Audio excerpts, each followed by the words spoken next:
of the problems in tennis, we talked earlier about the fact that people shouldn't be thinking too much. The less they think, the more they're capable of getting in the flow or getting in the zone, as coaches in all sports say. So one of those things is that tension is, if we held our arms, like Billy, if you hold your arms close to your body. All right. Right. And you don't have to squeeze, but you can squeeze. Linda, you too. And then hold the arms away or drop them down to your side. And which one do you feel more relaxed, when the arm is in or when it's out? Out. Yeah, out. Mm-hmm. There's because fewer muscles are firing. Yep. But people get tense because they're thinking and they're worried about succeeding or failing with each shot. And that tension brings things in, and they start contacting the ball too close to their bodies, right? So when they do that, I'm going to stand up so you'll just see in pickleball, it looks like this, where they're just kind of shoveling the ball and pushing it in here, but they don't want to be here. Tension is going to slow down the path of the racket head, the speed of the racket head, and then the transference to the ball, right? The ball speed slows down.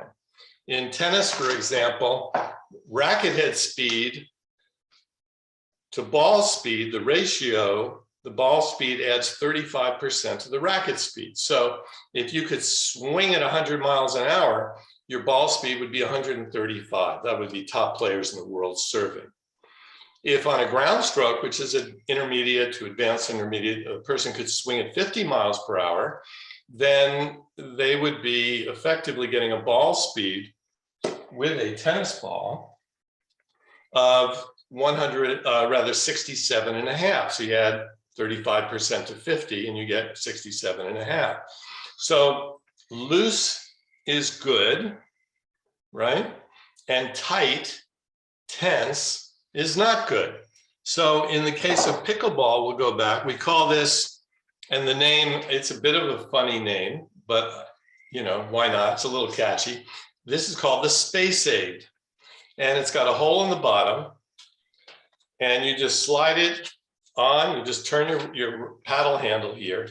And then when you're swinging, you can't get too close because you would feel that dense foam hitting you, right? So therefore you can hit, and it gets you more of a distance. It's called spacing, or space between you and the ball, and effectively relaxes the arm. On a tennis racket, that same product just goes on the butt of the racket, just turns on, you hold it in the same place, and again, you get space, which relaxes the arm, increases the swing speed, increases the ball speed. And that's called the Space Aid.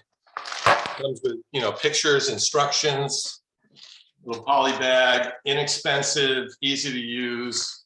What does it do? It speeds up improvement. And it is a kinesthetic aid primarily. A little bit of visual, because if you look at it, you're going to see that space. And that's one of our more recent products that we just launched. So seeing a problem and figuring out how to help people to correct those situations, seeing a challenge more easily. And kinesthetic and visual aids are the way to do it. It's really that simple.